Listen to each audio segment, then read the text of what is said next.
Hello everyone. आज हम हमारे अतीत भाग 3 के विषय में चर्चा करने जा रहे हैं और इस टॉपिक का टाइटल या शीर्षक जो दिया गया है वह है कैसे, कब और कहाँ। मतलब क्या है, अब आप ये देखिए कि कोई भी जब घटना होती है तो उस घटना में 3 फैक्टर्स ही होते हैं। वो तीनों फैक्टर्स क्या होते हैं? पहली चीज कहा था कि वो कैसे हुआ। नंबर एक क्वेश्चन एराइज क्या होता है, वो कैसे हुआ। सेकंड क्वेश्चन एराइज होता है वो कब हुआ और कहाँ हुआ। तो मतलब क्या है, इन तीनों में आपस में क्या रिलेशन है, इसकी हम चर्चा क्यों करते हैं, इसके बारे में ही हम यहाँ पर देखेंगे। तो पहली चीज कहती है कि तारीखें कितनी महत्वपूर्ण होती हैं। कहते क्या है, एक एक वक्त था। अभी पहले तारीखों के बारे में चर्चा कर रहे हैं, कितनी इंपॉर्टेंट होती है। एक वक्त था जब इतिहासकार तारीखों के जादू में ही खोए रहते थे। कब किस राजा की ताजपोशी हुई, कब कौन सा युद्ध हुआ, इन्हीं तारीखों पर गर्मा गर्म बहसें चलती थी। आम समझ के जीव के हिसाब से इतिहास को तारीखों का पर्याय माना जाता था। और आपने भी लोगों को यह कहते सुना होगा कि इतिहास तो बहुत ही उपजाऊ है भाई, बस तारीखें रटते चले जाओ।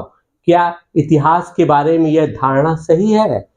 देखिए, आज यहाँ तक कि जो बच्चे कंपटीशन भी देते हैं, अक्सर जब हिस्ट्री की बात होती है ना, तो वो इसी चीज को कहते हैं, है ना, कि भाई रखते चलो, क्योंकि उसमें डेटा ही है, केवल तारीख है।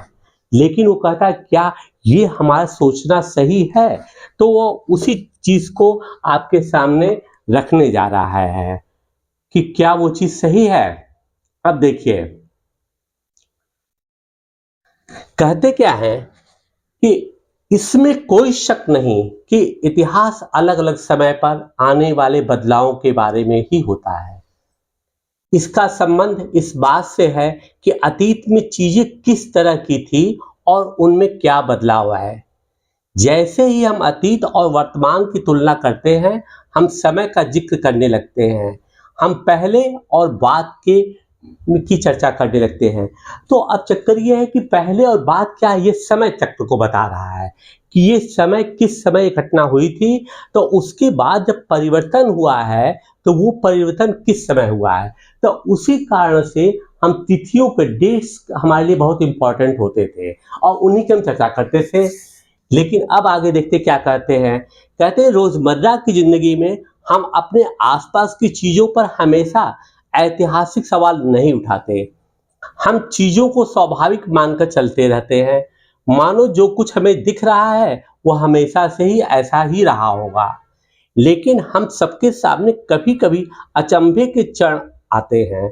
कई बार हम उत्सुक हो जाते हैं और कई बार ऐसे सवाल पूछते हैं जो वाकई ऐतिहासिक होते हैं।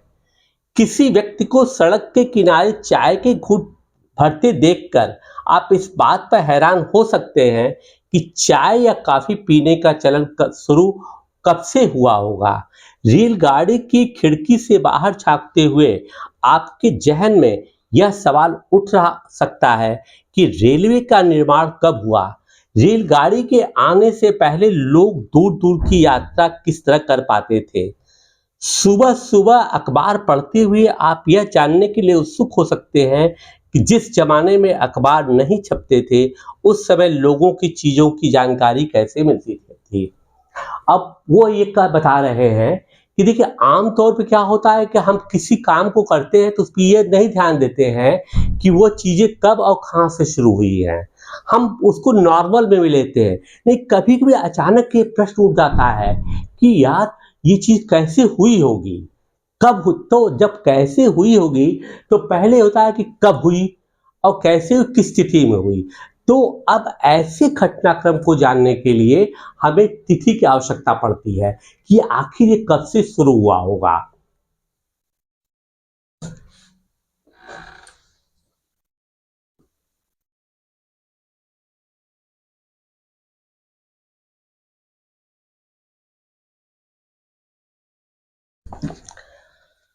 अब यहाँ पर आपके सामने चित्र दिया हुआ है, देखो हिंदुस्तान का पेपर भी दिखा रहे हैं पेपर, ठीक है।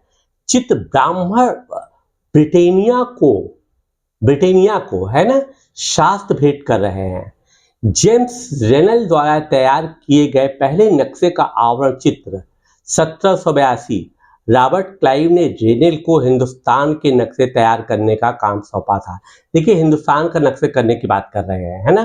भारत पर अंग्रेजों के विजय के समर्थक रेनेल को वर्चस्व स्थापित करने की प्रक्रिया में नक्शे तैयार करना बहुत महत्वपूर्ण लगता था। इस तस्वीर में दिखाया गया है कि भारत के लोग स्वेच्छापूर्वक अपने प्राचीन पवित्र ग्रंथ ब्रिटिश सत्ता को प्रतीक ब्रिटिश सत्ता के प्रतीक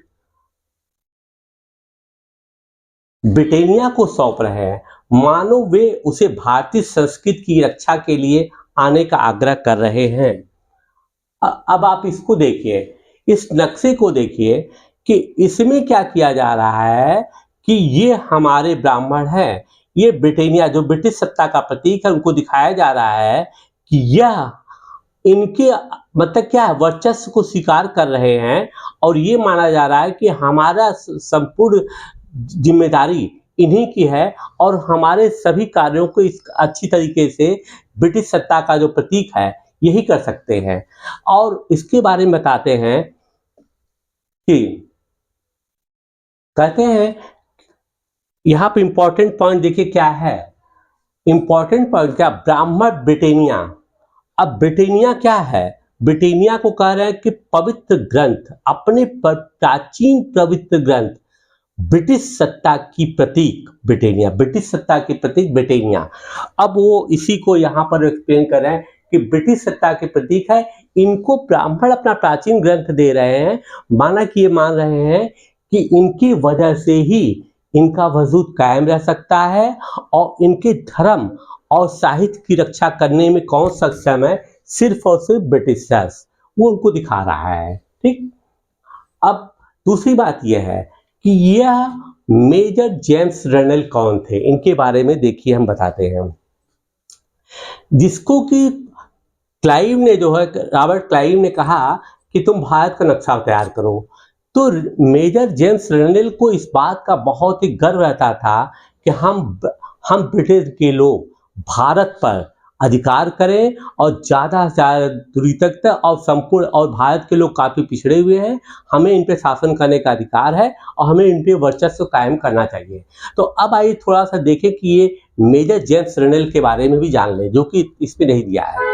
इनका जन्म 3/12/1742 को हुआ था। कहाँ हुआ था? चोडल जेवन, यूनाइटेड किंगडम। और इनकी जो मृत्यु हुई है वो 29/3/1830 को लंदन में हुई है। इनके बारे में कहा जाता है कि इनको समुद्र विज्ञान का जनक मतलब father, he is known as pioneer of oceanography, ये इनको कहा गया है। इनकी और तारीफ क्या है, ये भूगोलवेत्ता थे, मतलब जियोग्राफी की जानकार थे, ग्रेट हिस्टोरियन थे, समुद्र वैज्ञानिक की बात करें। इन्होंने जो बंगाल का पहले नक्शा बनाया, क्योंकि उस समय पूरा भारत तो था नहीं अंग्रेजों के पास, रॉबर्ट क्लाइव के समय में, इसने 1 इंच से लेकर के 5 मील तक का एकदम करीब जो है का सही नक्शा बंगाल का बना दिया था। और बाद में इनको बंगाल के सर्वेयर के रूप में भी नियुक्त किया गया था। ठीक,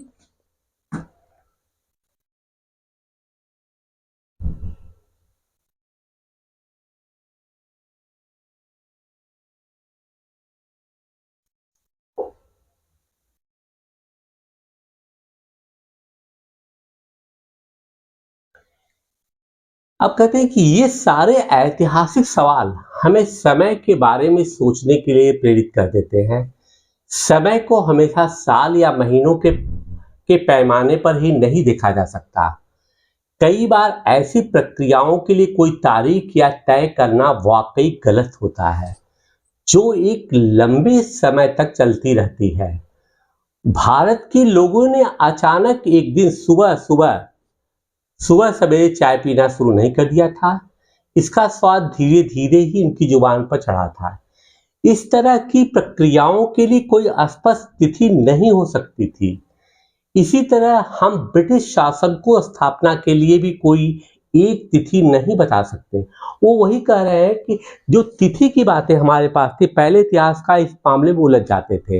लेकिन फैक्ट ये है कि कोई भी जो घटना है, कोई भी चीज़ है, उसके लिए एक पर्टिकुलर डेट को फिक्स कर देना, ये बिल्कुल गलत है। जैसे वो कहते हैं कि ब्रिटेन का शासन के लिए आप ये नहीं कह सकते कि अंग्रेज़ों ने पूरे भारत पे कब कब्ज़ा कर लिया, भारत पे शासन अरे भाई पहले वो बंगाल पे गए, उड़ीसा पे गए, बिहार पे गए, धीरे-धीरे उन्होंने भारत पे पूरे भारत को अपने कब्जे में ले लिया। तो इस तरीके से ये कहना, और प्रत्यक्ष रूप से उन्होंने शासन डायरेक्ट शुरू में हाथ में लिया भी नहीं था कि हम कह दें सीधे उन्होंने कब्जा किया और कहा कि अब हम यहाँ के शासक हो गए हैं। तो वो कह रहे हैं कि ऐसी चीज़ों इसमें किसी भी घटनाक्रम को जो है, तिथि को फिक्स करना बहुत ही कठिन काम होता है, जो कि करना भी नहीं चाहिए। ये कहते हैं कि राष्ट्रीय आंदोलन किस दिन शुरू हुआ, या अर्थव्यवस्था या समाज में किस दिन बदलाव आए, यह बताना भी संभव नहीं है। ये सारी चीजें एक लंबे समय में घटती हैं। ऐसे में हम सिर्फ एक अवधि की ही बात कर सकते हैं, एक लगभग सही अवधि के बारे में बता सकते हैं जब ये खास बदलाव दिखाई देने शुरू हुआ। कहते हैं जैसे राष्ट्रीय आंदोलन, अब 57 की बात हम करते हैं कभी कभी, तो एक दो जगह पे मान ली क्रांति हो गई, कहीं मंगल पांडे का हुआ, कहीं रानी लक्ष्मीबाई का हो, कहीं कुछ हुआ। तो हम ये नहीं, ऐसा नहीं है कि वो चीजें एक साथ शुरू हुई हैं, एक पर्टिकुलर डेट पर शुरू हुई। राष्ट्रीय आंदोलन तो शुरू हो गया, मान लीजिए कि हमको लगा कि हमको अपना देश चाहिए, हमको अंग्रेजों के हाथ भगाना है, लेकिन उसके लिए ये कहना कि एक पर्टिकुलर डेट पे हमने शुरू कर दिया, एक साथ काम हो गया और पूरा राष्ट्रीय आंदोलन पूरे देश में फैल गया, ऐसा संभव नहीं है। ठीक है, तो वो कहते हैं कि कोई भी घटनाक्रम का एक पर्टिकुलर डेट को फिक्स कर देना, निर्धारित कर देना कि इसी दिन हुआ है, ये निश्चित रूप से एक गलत बात होगी। और उसीलिए वो कहते हैं कि जब भी कोई चीज होती है तो उसके लिए एक लंबी अवधि होती है। राष्ट्रीय आंदोलन किसी ने शुरू किया, कोई भी कार्यक्रम शुरू होता है, उसके बाद धीरे धीरे गति पकड़ता है। हाँ, एक समय जबकि वो स्थायित्व ले लेता है, तब ये माना जाता है कि ये इसकी अवधि है, इसकी शुरुआत इस जगह से सनई सनई हुई थी, और जब एक स्थिरता पा लेती है, तब उसको एक अवधि के रूप में डाला जाता है, न कि कहते हैं कि एक पर्टिकुलर डेट पे हो गया ऐसा काम। फिर जो लोग इतिहास की तारीखों से जोड़कर क्यों देखते हैं, इस जवाब की एक वजह है कि एक समय था जब युद्ध और बड़ी बड़ी घटनाओं के ब्यौरों को ही इतिहास माना जाता था। यह इतिहास राजा महाराजाओं और उनकी नीतियों के बारे में होता था। इतिहासकार यह लिखते थे कि कौन से साल राजा को ताज पहनाया गया, किस साल में उसका विवाह हुआ, किस साल उसके घर में बच्चा पैदा हुआ, कौन से साल उसमें कौन सी लड़ाई लड़ी और वो कब मरा, उसके बाद कौन सा शासक गद्दी पर बैठा।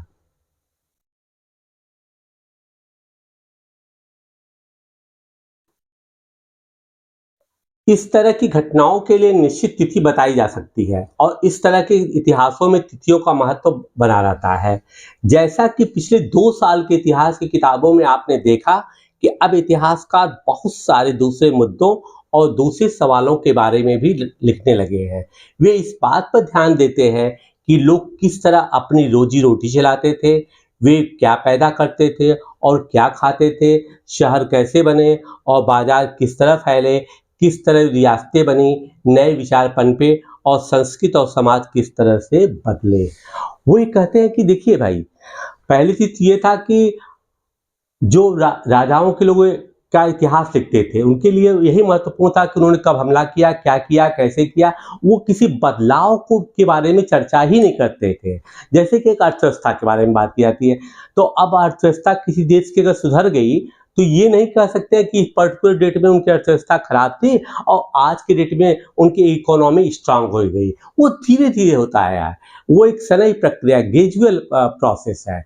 तो लेकिन तो तिथियों का इम्पोर्टेंट क्या था, क्योंकि पहले इतिहासकार लोग इन चीज़ों को लिखा करते थे। उन्होंने पर्टिकुलर डेट लिखी है, किस डेट में उन्होंने अटैक किया, उस दिन इरादा, उनके लिए इतिहास का मतलब केवल वही था, और उसने क्या किया, कैसे किया, पूरा डिटेल जो प्रोग्रेस होता था उसकी वो कहीं भी चर्चा नहीं करते थे।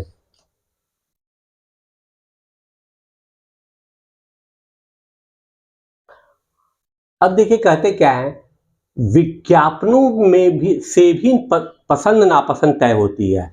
अब देखिए कि विज्ञापन दिखाया गया है, यहाँ पर क्या है, लिप्टन टीज है ना, उसके बारे में वो कह रहा है कि ये कौन लोग इस्तेमाल करते हैं। तो इस तरह का चीजों का पुराने विज्ञापनों में हमें यह समझने में मदद मिलती है कि नए उत्पादों के लिए बाजार किस तरह तैयार हुए और किस तरह नई रुचियों में चलन में आई। 1922 में लिप्टन चाय के लिए तैयार किया गया यह विज्ञापन इस बात की ओर संकेत करता है कि दुनिया भर के शाही लोग यही चाय पीते हैं। इस तस्वीर में पीछे की तरफ एक भारतीय महल दिखाई दे रहा है, देखिए भारतीय महल दिखाई दे रहा है, जबकि अगले हिस्से में ब्रिटेन की रानी विक्टोरिया का तीसरा बेटा, ये इंपॉर्टेंट क्वेश्चन है, देखिए जो दिखाया गया 1922 का विज्ञापन लिप्टन का, ये भी प्रश्न पूछा जा सकता है, उसमें क्या दिखाया गया था कि ब्रिटेन की रानी विक्टोरिया का तीसरा बेटा राजकुमार आर्थर घोड़े पर बैठा हुआ है। राजकुमार आर्थर को ड्यूक ऑफ कनाट की पदवी दी गई थी, ड्यूक ऑफ कनाट की पदवी इसको दी गई थी, ये इंपॉर्टेंट पॉइंट है ना। तो वो कह रहा है कि लोगों की पसंद नापसंद भी क्या कह रहा है कि शाही पसंद है। अब वो नहीं दिखाएगा कि विक्टोरिया के बेटे जो है बीड़ी पीते आपको दिखाई पड़ रहे हैं, क्योंकि वो शाही पसंद नहीं है। तो वो भी कहता है कि विज्ञापनों से भी पसंद और नापसंद तय होती थी। ये माना जाता है क्या चीज स्टैंडर्ड प्रोडक्ट है, कौन सी नॉन स्टैंडर्ड है। कौन सी तारीखें, कुछ तारीखों को महत्वपूर्ण मानने का पैमाना क्या होता है। हमें जो तारीखें चुनते हैं, जिन तारीखों के इर्द गिर्द हम अतीत की कहानी बुनते हैं, वे अपने आप में महत्वपूर्ण नहीं होती। वे इसलिए महत्वपूर्ण हो जाती हैं क्योंकि हम कुछ खास घटनाओं को महत्वपूर्ण मानकर चलने लगते हैं। अगर अध्ययन के विषय बदल जाता है और अगर हम नए मुद्दे पर ध्यान देने लगते हैं तो महत्वपूर्ण तारीखें भी बदल जाती हैं। अब कहता है कि किसी तारीख में कोई चीज घटना हुई है ना, और घटना हो गई, ठीक है, उसके कुछ दिनों तक एक काम चलता रहा। अचानक क्या हुआ, कुछ दिनों चलने के बाद क्या हुआ कि कोई कार्यक्रम चलता रहा, कुछ एक अवधि रहा और उसके बाद वो फेज खत्म हो गया। जब वो फेज खत्म हो गया तब कोई नई चीज जब सामने आई है तो वो तिथि इंपॉर्टेंट हो जाती है। क्यों? क्योंकि वो बदलाव का सूचक होता है कि ये इस दिन से ऐसा शुरू हुआ था और इसके बाद ये खत्म हो गया, और वहां से एक नई चीज जब सामने आती है इसलिए वहां पर तिथियों का इंपॉर्टेंट बढ़ जाता है। उसके पहले सिर्फ और सिर्फ एक टाइम पीरियड होता है जिसको कहते हैं कि समय अवधि।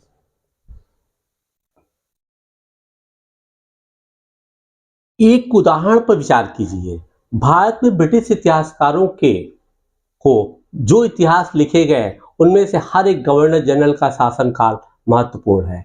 वे इतिहास प्रथम गवर्नर जनरल वॉरेन हेस्टिंग के शासनकाल से शुरू होते थे और आखिरी वायसराय राय लॉर्ड माउंटबेटन के साथ खत्म होते थे। अलग अलग अध्ययनों में हम दूसरे governor general Hastings, Wellesley, Bentinck, Dalhousie,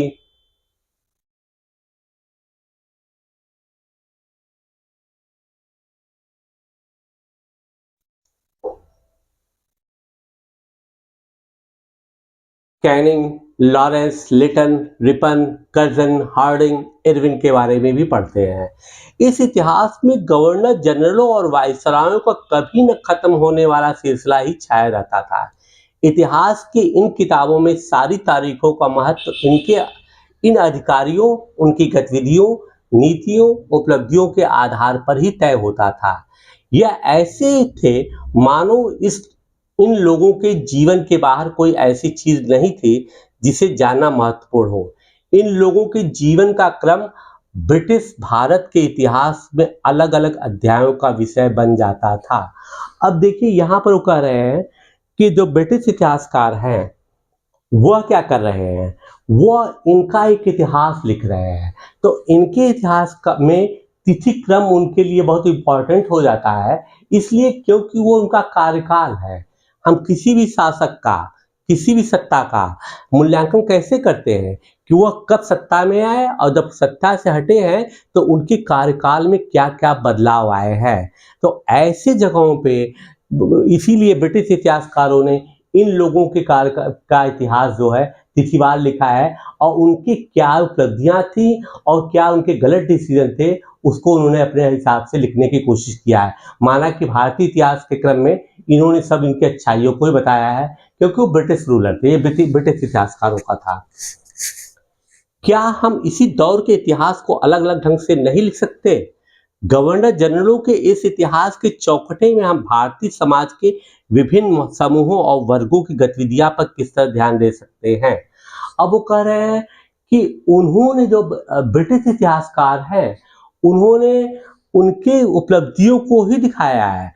Bharatiya Janata की जो दुर्दशा हुई थी, भारत की जो गिरती अर्थव्यवस्था थी, भारत की जो दयनीय अर्थव्यवस्था थी, उसकी उन्होंने कोई चर्चा नहीं किया।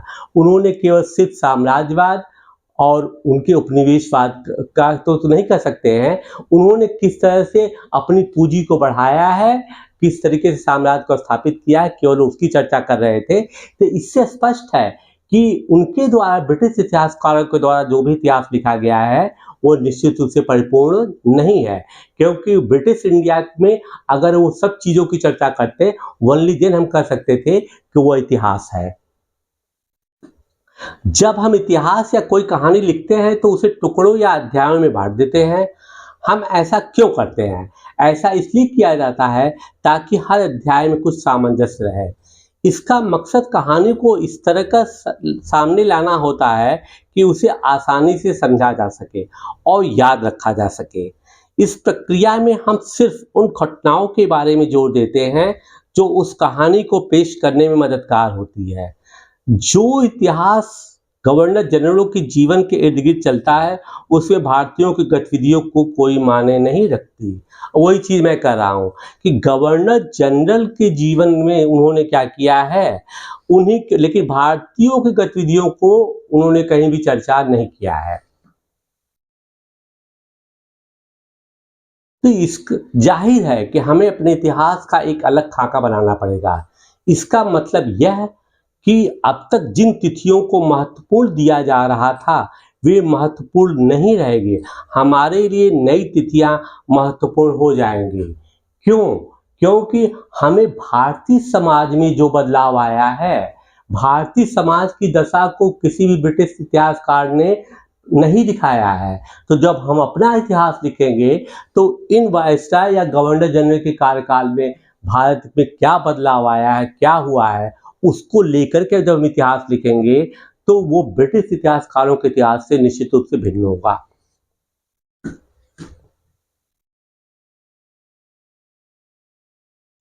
हम अवधियां कैसे तय करते हैं? अब वो कहते हैं टाइम पीरियड कैसे हम फिक्स करते हैं।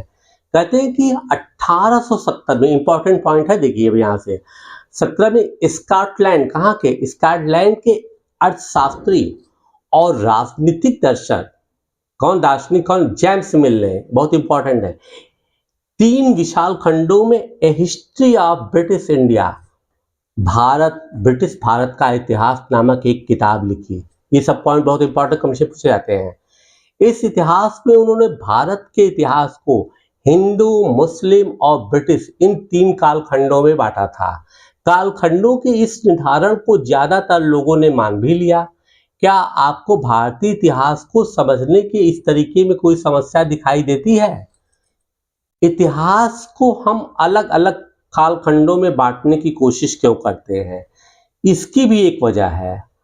हम एक दौर की खासियतों और उसके केंद्रीय तत्वों को पकड़ने की कोशिश करते हैं।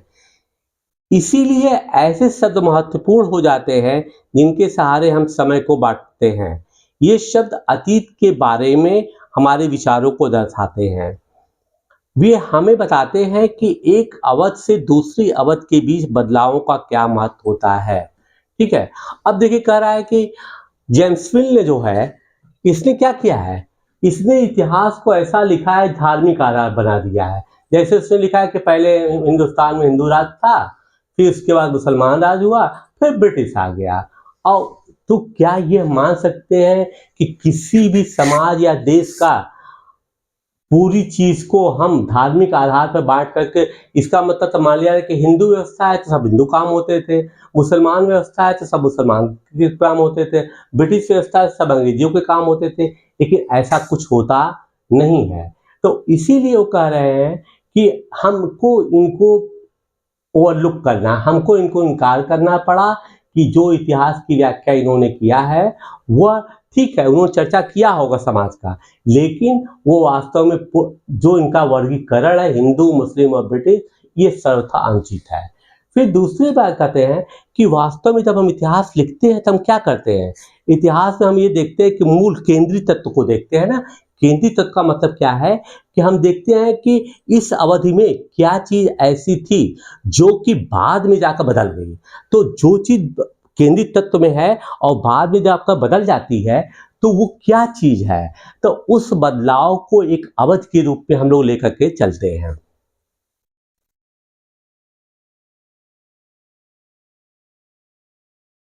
मिल को यह लगता था कि सारे एशियाई समाज सभ्यता के मामले में यूरोप से पीछे हैं। इतिहास की उनकी समझदारी ये थी कि भारत में अंग्रेजों के आने के पहले या हिंदू और मुसलमान तानाशाहों का ही राज चलता था। यहाँ चारों ओर केवल धार्मिक बैर, जातिगत बंधनों और अंधविश्वासों का ही बोलबाला था। वही वो बताता है कि जेम्स मिल ये समझते थे कि भाई एक समय हिंदुओं का राज था, तब क्या था, मुसलमानों का राज था, तब क्या था। वो कहे कि सब खराब था। जब ये ब्रिटिश कार्यकाल आया है तब उनको लगा है कि ये समाज में सुधार होना शुरू हो गया है, और ये उनको लगता था कि सत्ता यही करने लायक है और ये लोग काफी पिछड़े हैं। गतिविधि इसको खैर छोड़िए।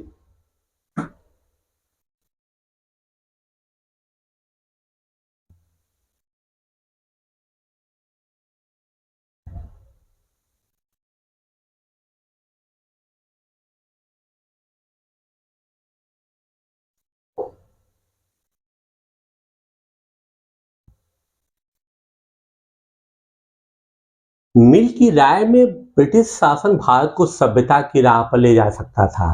इस काम के लिए जरूरी था कि भारत में यूरोपीय शिष्टाचार, कला, संस्थानों और कानूनों को लागू किया जाए। अब वही देखिए वर्गीकरण में उन्होंने कहा ब्रिटिश कार्यकाल जब आएगा तो उसमें क्या होना चाहिए था, इसके पहले उन्होंने कहा खराब सब कुछ था। मिल ने तो यहाँ तक सुझाव दिया था कि अंग्रेजों को भारत के सारे विभाग पर कब्जा कर लेना चाहिए, ताकि भारतीय समाज को ज्ञान और सुखी जीवन प्रदान किया जा सके। उनका मानना था कि अंग्रेजों की मदद के बिना हिंदुस्तान की प्रगति नहीं कर सकता। उनका ये मानता था एक तरह से कि हिंदुस्तान जो सपेरों का देश है, यहाँ जादू टोना, अंधविश्वास यही सब चीजें फैली हुई हैं, तो ऐसे देश का विकास नहीं हो सकता है। तो उनका ये कहना था कि अगर अंग्रेज लोग पूरे भारत पे कब्जा कर ले तो संपूर्ण हिंदुस्तान का विकास हो सकता है वैज्ञानिक दृष्टिकोण से। इतिहास की धारणा में अंग्रेजी शासन प्रगति और सभ्यता का प्रतीक था। अंग्रेजी शासन से पहले सारा अंधकार का दौर था। क्या इस तरह की धारणा को स्वीकार किया जा सकता है? क्या ये मान लिया जाए कि जो जेम्स मिल ने कहा कि इसके पहले देश में कुछ था ही नहीं? अरे भाई कैसे नहीं था? कैसे नहीं था? यहाँ पर भी वैज्ञानिक प्रगति हुई थी, यहाँ की वास्तुकला एक से एक अच्छी थी, जिसका कि अंग्रेजों यूरोप पे शायद बहुत बाद में आया होगा।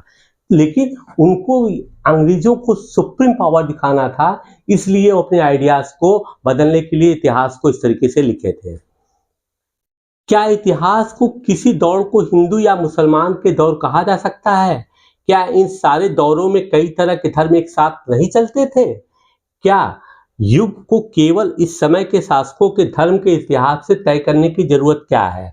अगर हम ऐसा करते हैं तो इसका मतलब यह कहना चाहते हैं कि औरों के जीवन और तौर तरीकों का कोई महत्व नहीं होता।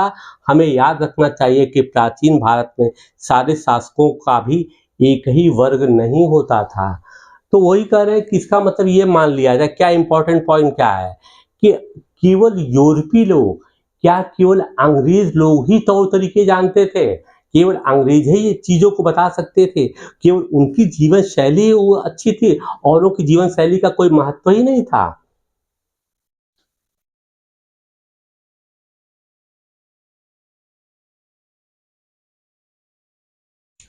अंग्रेजों द्वारा सुझाए गए वर्गीकरण में अलग हटकर इतिहासकार भारतीय इतिहास को आमतौर पर प्राचीन, मध्यकालीन तथा आधुनिक कालखंडों में बांटकर देखते हैं। अब भारतीय इतिहासकार कैसे देख रहे हैं? वो तो हिंदू, मुसलमान और अंग्रेज की बात करते हैं। हम कैसे देखते हैं? प्राचीन, मध्यकालीन और आधुनिक। इस विभाजन की भी अपनी समस्याएं हैं। इतिहास के इन खंडों में बांटने का समझ भी पश्चिम से आई है। पश्चिम में आधुनिक काल को, पश्चिम में क्या है, देखिए आधुनिक काल को अगर हम देखें तो पश्चिम में क्या कहते हैं, कहते हैं पश्चिम में आधुनिक काल को विज्ञान, तर्क, लोकतंत्र, मुक्ति और समानता जैसी आधुनिकता की ताकतों के विकास का युग माना जाता है। मतलब क्या है, जब वेस्ट वेस्ट में, मतलब कि क्या पश्चिमी के देश में जो है, जब वहाँ पर मोनार्की सिस्टम खत्म हो रही थी, जहाँ पे वहाँ पर विज्ञान, तर्क, लोकतंत्र, मुक्ति और समानता जैसी चीजें आई, तो वो उसको आधुनिक इतिहास मानते हैं। उनके लिए मध्यकालीन समाज वे समाज थे जहाँ आधुनिक समाज की ये विशेषताएं नहीं थी, मतलब कि ये चीजें बाद में पनपी हैं, लेकिन इसके पहले का जो कार्यकाल था जहाँ पर कि ये चीज व्यवस्थाएं आई हैं और उनको हटाया गया है पुरानी चीजों को, वह उनके लिए क्या था, वो उनके लिए मध्यकाल था। जहां, ठीक है, क्या हम अपने अध्ययन के लिए आधुनिक काल की इस अवधारणा को बिना सोचे समझे ऐसे ही स्वीकार कर सकते हैं? जैसा कि आप इस किताब में देखेंगे कि अंग्रेजों के पास शासन में लोगों के पास समानता, स्वतंत्रता या मुक्ति नहीं थी और न ही यही आर्थिक विकास प्रगति का दौर था। अब वो कह रहे हैं कि अंग्रेजों के शासन में, कहते हैं कि पश्चिम की अवधारणा तो थी, लेकिन देखिए तो क्या है, पश्चिमी से तो अंग्रेज आए हैं, लेकिन क्या इन्होंने जो चीज आधुनिक माना है, क्या अंग्रेजों के शासन काल में हमारे देश में समानता, स्वतंत्रता या मुक्ति थी? नहीं थी, मतलब नहीं थी। और क्या यहाँ पे आर्थिक प्रगति हो रही थी? क्या प्रगति का दौर था? तो भारतीय इतिहास के क्रम में अंग्रेजों द्वारा व्यवस्था जो की जाएगी आधुनिक, ये गलत साबित हो जा रहा है। बहुत सारे इतिहासकार इस युग को औपनिवेशिक युग कहते हैं। अब वो औपनिवेशिक युग कहते हैं, क्या कहते हैं, कहते हैं कि ये जो बदलाव हुआ है ना भारत में अंग्रेजों ने जो कहा उसको कहते हैं औपनिवेशिक क्या है। अब औपनिवेशिक क्या होता है, कहते हैं कि इस किताब में आप पढ़ेंगे कि किस तरह अंग्रेजों ने हमारे देश को जीता और स्थानीय नवाबों और राजाओं को दबाकर अपनी शासन स्थापित किया। आप देखेंगे कि किस तरह उन्होंने अर्थव्यवस्था और समाज पर नियंत्रण स्थापित किया, अपने सारे खर्चों को निपटाने के लिए एक राजस्व वसूल किया, अपने सारे खर्चों को, अपने जरूरत की चीजों को सस्ती कीमत पर खरीदा, निर्यात के लिए देखिए महत्वपूर्ण फसलों की खेती करवाई, मतलब निर्यात के लिए जबरदस्ती खेती करवाई। और इन सारी कोशिशों के कारण क्या बदलाव है, आप ये भी जानेंगे कि ब्रिटिश शासन के कारण यहाँ की मूल मान्यताओं और पसंद नापसंद, रीत रिवाज और तौर तरीकों में क्या बदलाव आया है। जब एक देश पर दूसरे देश के दबदबे के इस तरह से, अब देखिए यहीं पर औपनिवेशिक का है, कॉलोनिज्म का परिभाषा बता रहा है, वो क्या होता है उसको देखिए। कहता है, ये इंपॉर्टेंट पॉइंट है समझने को, जब एक देश पर किसी जैसे भारत का अंग्रेजों क्या, दूसरे देश के दबदबे अंग्रेजों के कारण इस तरह के राजनीतिक, आर्थिक, सामाजिक और सांस्कृतिक बदलाव आते हैं, तो इस प्रक्रिया को औपनिवेशीकरण कहा जाता है। तो औपनिवेशीकरण की परिभाषा वो दे रहे हैं कि किसी एक देश का दूसरे देश से दबदबे का मतलब जबरदस्ती अगर इस तरह के बदलाव आते हैं तो वो औपनिवेशीकरण कहलाता है। लेकिन जल्दी ही आप ये समझ जाएंगे सारे वर्ग और समूह इन बदलावों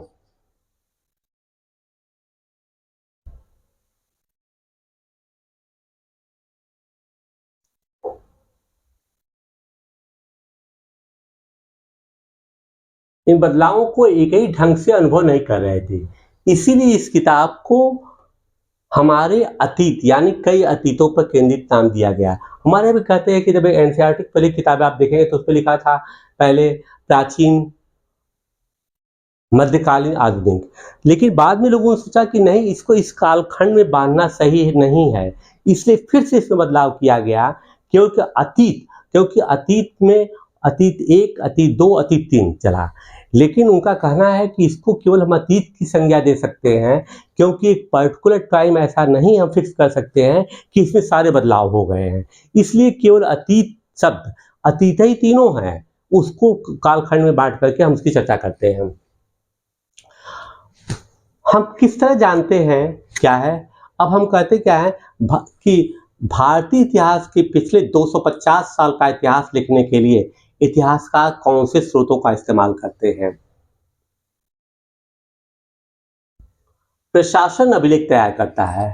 ठीक है, प्रशासन क्या करता है, अभिलेख तैयार करता है। अंग्रेजी शासन द्वारा तैयार किए गए सरकारी रिकॉर्ड इतिहासकारों को ये महत्वपूर्ण साधन होते हैं। अंग्रेजों की मान्यता थी कि चीजों को लिखना बहुत ही महत्वपूर्ण होता है, ये अच्छी चीज भी ठीक है। उनके लिए हर निर्देश, हर योजना, नीतिगत फैसले, सहमति, जांच को साफ साफ लिखना जरूरी था। ये जो कि ये व्यवस्था जो है ये आज चलती है, ये बहुत अच्छी व्यवस्था ठीक है। ऐसा करने के बाद चीजों को अच्छी तरह से अध्ययन किया जा सकता था और उन पर वाद विवाद किया जा सकता है। इस समझदारी के चलते ज्ञापन, टिप्पणी, प्रतिवेदन पर आधारित शासन की संस्कृति पैदा हुई। अब ये कहते क्या है कि कोई भी कार्यक्रम हम करते हैं तो अंग्रेजों की इस चीज को तो अच्छा मानना चाहिए कि उन्होंने कहा कोई भी चीज किया जा रहा है उसका एक लिखित रिकॉर्ड होना चाहिए। लिखित रिकॉर्ड से क्या फायदा है कि हम उसका समय समय पर मूल्यांकन कर सकते हैं। अब मूल्यांकन करने के बाद हम उसमें एक बदलाव भी कर सकते हैं और ये मान सकते हैं कि इस अवधि में इसको लागू करने के बाद ये परेशानी आई, इसकी वजह से आई, तो ये क्रमागत सुधार की स्थिति बनी रहती है। अंग्रेजों को यह भी लगता था कि तमाम अहम दस्तावेजों और पत्रों को संभाल कर रखना जरूरी है। लिहाजा उन्होंने सभी शासकीय संस्थानों में अभिलेख कक्ष भी बनवा दिए। तहसील के दफ्तर, कलेक्ट्रेट, कमिश्नर के दफ्तर, प्रांतीय सचिवालय, कचहरी, और सबके अपने रिकॉर्ड रूम होते थे। महत्वपूर्ण दस्तावेजों को बचा कर रखने के लिए उन्होंने अभिलेखागार, आर्काइव और संग्रहालय जैसे संस्थान भी बनाए। 19वीं सदी के शुरुआत में प्रशासन की एक शाखा से दूसरी शाखा पर भेजे गए पत्रों और ज्ञापनों को आज भी अभिलेखागारों में देख सकते हैं, जहां आप जिलाधिकारियों द्वारा तैयार किए गए नोट्स और रिपोर्ट पढ़ सकते हैं और ऊपर बैठे अफसरों द्वारा प्रांतीय अधिकारियों को भेजे गए निर्देश और सुझाव देख सकते हैं। 19वीं शताब्दी के शुरुआती सालों में इन दस्तावेजों को सावधानीपूर्वक नकलें बनाई जाती थी।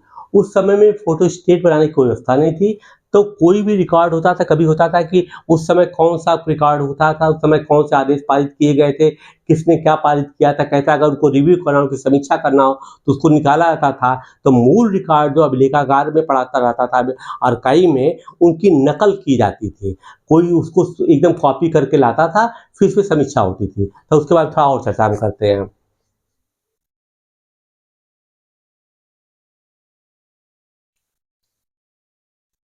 उन्हें खुशनवीसी के माहिर लिखते थे। खुशनवीसी क्या है, खुशनवीसी सुलेखन नवीस, जो अच्छा लिखते थे उनको क्या कहा जाता, खुशनवीस। खुश सुलेख नवीस ऐसे लोग होते हैं जो बहुत सुंदर ढंग से चीजें लिखते हैं। 19वीं सदी के मध्य तक छपाई,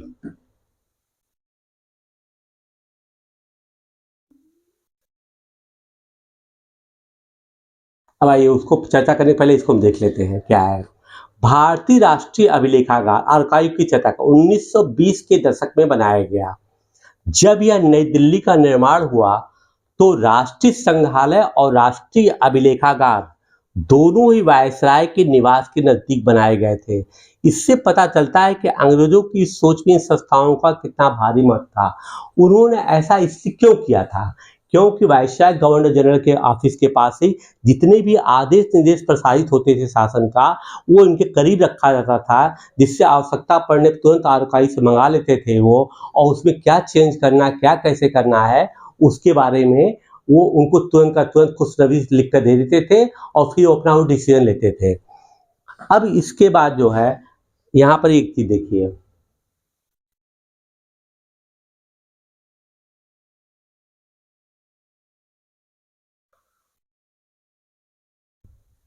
अब इन्होंने देखा है, अब देखिए एक रिकॉर्ड है ना, इस ये कि इन्होंने होम मिनिस्ट्री, गृह विभाग को एक रिपोर्ट भेजी थी और उस रिपोर्ट का पूरा डिटेल यहाँ पर दिया गया है। इसको आप अपने से पढ़ लीजिएगा, इसमें कोई सब चर्चा की चीजें नहीं है, ये बस ये दिखा रहा है कि अभिलेखागार में कैसे चीजों को रखा जाता था। देखिए सभी घटनाओं का पूरा चर्चा है और इससे उनको पूरा रिकॉर्ड मालूम होता था। आज तो मान लीजिए हम क्लिक करते हैं कंप्यूटर, सब रिकॉर्ड निकाल लेते हैं और पूरा कहाँ कहाँ पर क्या हुआ है, कैसे हुआ है, ये पूरा अभिलेखागार में रहता था। अब आइए एक चीज़ और हम चर्चा करने जा रहे हैं कि राष्ट्रीय अभिलेखागार की हमने बात किया, तो अब ये अभिलेखागार शुरू कैसे होता है। कहते क्या है, 1860 में ऑडिटर सैंडमैन की रिपोर्ट आई थी। 1860 में माना कि शुरुआती हो चुकी थी अभिलेखागार, तमाम रिकॉर्ड रहते थे। तो इन्होंने ये कहा कि इस तरह के दुनिया भर के पत्राचार या जो चीज़ें घटनाएं बार बार हो रही है, जो बार बार हम करते हैं, इनको डिस्ट्रॉय कर दो, उनको हटा दो। इम्पॉर्टेंट चीज़ों को जो हो उसी को एक रिकॉर्ड रूम में रखा जाए, जो हमेशा हो रही है उसको रिकॉर्ड रूम में रखने की जरूरत नहीं है। ये रिपोर्ट किसने दिया था, देखिए बेस है इसी किस इंपॉर्टेंट क्वेश्चन है, आईएएस से पूछा जाता है। 1807 का ऑडिटर सैंडमैन की रिपोर्ट थी। उन्होंने क्या कहा कि नियमित प्रकृति के कागजात को नष्ट कर दिया जाए, आवश्यक को ग्रैंड सेंट्रल आर्काइव में ट्रांसफर कर दिया जाए, स्थानांतरित कर दिया जाए। मार्च 1891 में इंपीरियल रिकॉर्ड डिपार्टमेंट स्थापना हुआ। कहाँ पर हुआ था, कोलकाता में, कलकत्ता। 1911 में राजधानी कलकत्ता से नई दिल्ली स्थापित हुई, ट्रांसफर हो गई। वर्तमान भवन को जो है, जो राष्ट्रीय अभिलेखागार है, इंपॉर्टेंट पॉइंट, इसको प्रथमोक्ता के नाम से जाना जाता है और वास्तव में फुली तरीके से एग्जिस्टेंस में आया था 1926 में। और इस बिल्डिंग के जो वास्तुकार थे वो कौन थे, वो थे एडविन लुटियन। इस बिल्डिंग के वास्तुकार एडविन लुटियन थे। और ये माना जाता है कि वैसे फिक्स टाइम नहीं है, क्योंकि इसमें धीरे धीरे सब चीज़ों को लाया गया था, इसलिए यहाँ पर भी देखिए डेट एक अवधि है, फिक्स टाइम नहीं है। तो लेकिन ये माना जाता है कि ये घटना जो हुई थी लॉर्ड इरविन के ज़माने में ऐसा हुआ था।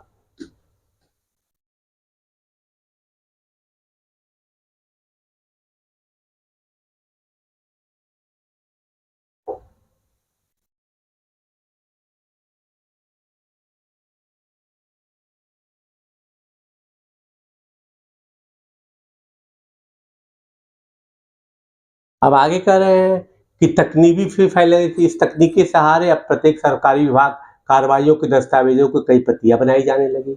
अब क्या है, अब जब क्या हुआ, जैसे मान लीजिए कि हमारे पास छापा खाना आ गया, कई चीज़ें आ गई, जैसे आज के डेट में फोटोस्टेट है, जेरोक्स है, तब तो बहुत ही एडवांस चीज़ें हैं। उस जमाने में तकनीक है, तो अब उसकी खुशनवीशों की जरूरत नहीं पड़ी। उनको जो है ऑफिशियली जो है मशीनीकरण से उन चीज़ों को निकालना शुरू कर दिए, इसीलिए कई कई प्रतियां बनाने जाने लगी।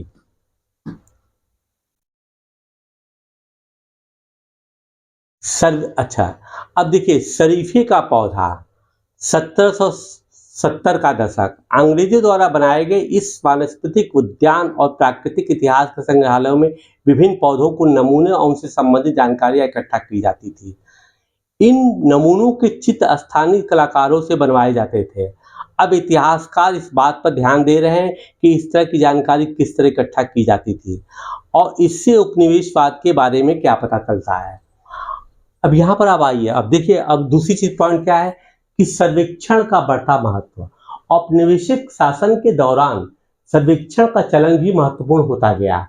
अंग्रेजों का विश्वास था कि किसी देश पर अच्छी तरह शासन चलाने के लिए उनको सही ढंग से जानना जरूरी होता है। निश्चित रूप से जब तक सत्ता को ये मालूम नहीं होगा कि हमारे देश में क्या, क्यों, कैसे, कहाँ, क्या अर्थव्यवस्था, कैसी चीज़ें हैं, जब तक संपूर्ण आंकड़े हमारे पास नहीं होंगे, सभी डाटा नहीं होंगे, तब तक हम कोई भी नीति निर्धारण नहीं कर सकते हैं। तो ये अंग्रेजों के लिए नहीं, ये तो सभी आज के वर्ल्ड में सभी जानते हैं। अंग्रेजों का विश्वास नहीं था, लेकिन ये वास्तव में क्या एक वैज्ञानिक दृष्टिकोण था, इसकी चर्चा करनी चाहिए। ठीक है, 19वीं सदी की शुरुआत तक पूरे देश का नक्शा तैयार करने के लिए बड़े बड़े सर्वेक्षण कराए जाने लगे। गांव में राजस्व सर्वेक्षण किए गए। इन सर्वेक्षणों में धरती की सतह, मिट्टी की गुणवत्ता, वहां मिलने वाले पेड़ पौधों और जीव जंतुओं तथा स्थानीय इतिहासों और फसलों का पता लगाया जाता था। अंग्रेजों की राय में किसी इलाके का शासन चलाने के लिए इन सारी बातों को जानना जरूरी था। निश्चित रूप से जो हम कहते हैं किसी भी चीज़ की अगर आपको डेमोग्राफी या उसके पूरे आंकड़े आपके पास नहीं है अगर आपके पास पूरे आंकड़े, तो आप उसको अच्छी तरीके से नहीं चला सकते हैं शासन को। ठीक, अंग्रेजों की ठीक है, 19वीं सदी के आखिर से यह हर 10 साल में जनगणना भी की जाने लगी। जनगणना के जरिए भारत के सभी प्रांत में रहने वाले लोगों की संख्या, उनकी जाति, इलाके और व्यवसाय के बारे में जानकारियां इकट्ठा की जाती थी। इसके अलावा वानस्पतिक सर्वेक्षण, प्राणी वैज्ञानिक सर्वेक्षण, पुरातात्विक सर्वेक्षण, मानवशास्त्रीय सर्वेक्षण, वन सर्वेक्षण आदि कई दूसरे सर्वेक्षण भी किए जाते थे। अब देखिए वो कर रहे जनगणना की भी। अब जनगणना की देखा जाए तो पहली जो पूर्ण जनगणना हुई थी वो लॉर्ड रिपन के ज़माने में हुई थी 1881 में। ये इम्पोर्टेंट पॉइंट है। वैसे तो देखिए 1872 में लॉर्ड मेयो ने भी करवाया था, लेकिन इसको पूर्ण जनगणना नहीं कही जाती। इसके बाद हर 10 साल के बाद सेंसस स्टार्ट हो गया, जनगणना शुरू हो गया। ठीक, अब यही बात है जैसे कि अब वो सभी सर्वेक्षण क्यों करवा रहे हैं भाई? सर्वेक्षण भी ये देखा जाता है ना कि कहाँ के लिए कौन सा, एक ही जैसे कहते हैं एक ही डंडे से हम सबको नहीं हाँक सकते हैं। कहाँ पर कौन लोग कैसे हैं, किस तरह की व्यवस्था है, तो उसी के अनुकूल जो है वहाँ के लिए नीति का निर्धारण करना पड़ता है। ठीक है, अब जैसे हम कह दें कि गांव के लोग भूखे मर रहे हैं, है ना, उनके पास पगडंडी भी नहीं है, हम कह दें भाई चलो वहाँ पर एयरपोर्ट बना दें। क्यों एयरपोर्ट बनाए? जहाँ लोग साइकिल रिक्शा से भी नहीं चल पा रहे हैं, वहाँ एयरपोर्ट का क्या मतलब है? ठीक, तो ऐसे ही फिर पहले ही देखा जाएगा कि पहले उन लोगों के लिए पक्की सड़कें बनाई जाए, पगडंडियाँ बनाई जाए, जिससे कि उनके पास रास्ते हों, उनको तमाम सुविधाएं उपलब्ध की जाए। ये कहने का मतलब ये है। अब वही चीज़ है कि कहाँ पर किन चीज़ों का हम प्रयोग कर सकते हैं।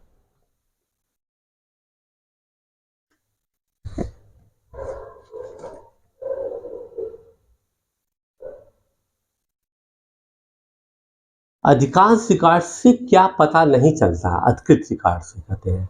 रिकॉर्ड्स का विशाल भंडार से हमें बहुत कुछ पता लगा सकते हैं, फिर भी इस बात को नज़रअंदाज नहीं किया जा सकता कि ये सारे सरकारी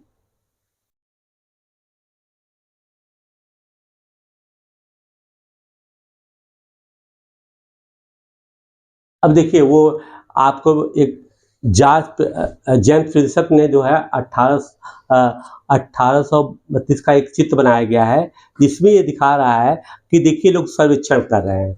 यहाँ पे एक बॉक्स है, एक सर्वेक्षण मशीन है।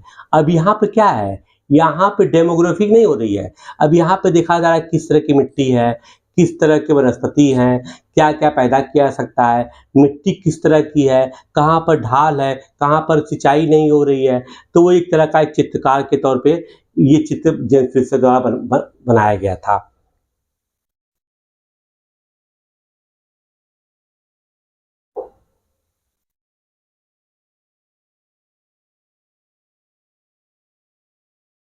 अब देखिए 1857 के विद्रोही, अब इसमें देखिए ये अंग्रेजों द्वारा बनाया गया चित्र है। इन्होंने जो है किस तरीके से चीज़ों को बनाने की कोशिश किया। कहते हैं कि तस्वीरों को बहुत ध्यान से देखना चाहिए, इसमें हमें चित्रकार की सोच का पता चलती है। वो क्या बता रहे हैं कि 1857 के विद्रोह के बाद अंग्रेजों द्वारा तैयार की गई सचित्र पुस्तकों में यह तस्वीर कई जगह दिखाई देती है। इस तस्वीर के नीचे लिखा होता था, बागी सिपाही लूट खसोट में लगे हुए हैं। अंग्रेजों की नज़र में विद्रोही जनता लालची, दुष्ट और बेरहम थी। इस विद्रोह के बारे में आप अध्याय 5 में पढ़ेंगे। अब देखिए क्या है कि वह इस चित्र में दिखा रहे हैं कि ये वास्तव में स्वतंत्रता की लड़ाई नहीं लड़ रहे हैं। इनको देश समाज से कोई मतलब नहीं, इनको अंग्रेजों से, ये लूट खसोट करने वाले लोग हैं। ये विद्रोही नहीं, इनको स्वतंत्रता से कोई मतलब नहीं, जिसको स्वतंत्रता सेनानी कहते हैं। तो वो उसको उसी तरीके से प्रदर्शित कर रहे हैं कि ये लूट खसोट कर रहे हैं, मार पिटाई कर रहे हैं, सब कुछ कर रहे हैं, इनको देश से कोई मतलब नहीं है।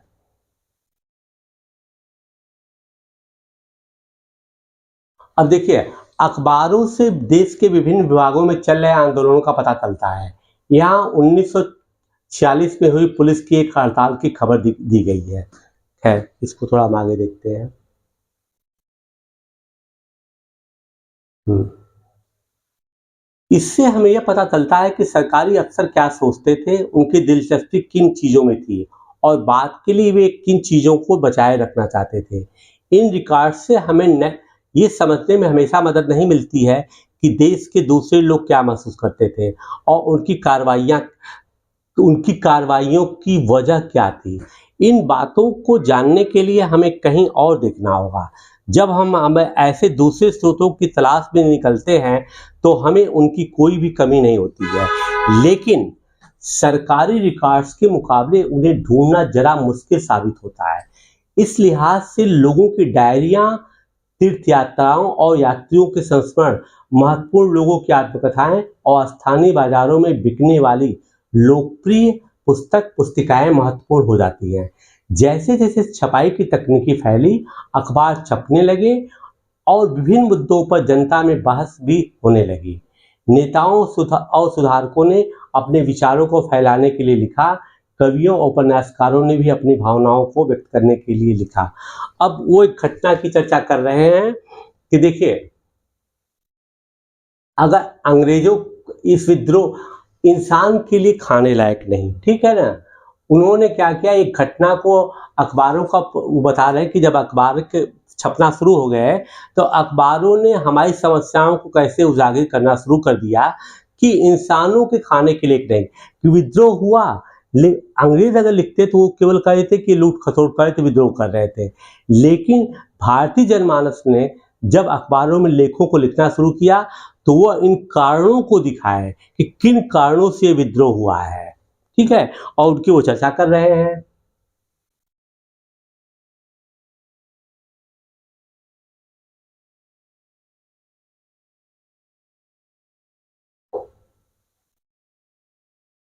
तो इस प्रकार से आपने देखा कि हमारे अतीत के इस भाग में जो है मैंने आपको जो है दिखाया है कब, क्यों, कैसे, तिथियों और अवधियों का क्या महत्व है, इसके बारे में इसको चर्चा किया गया है।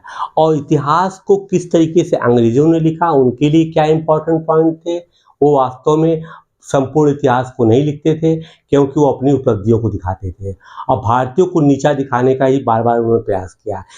और भारतीय समाज की दुर्दशा को उन्होंने कहीं भी दिखाने की कोशिश नहीं किया।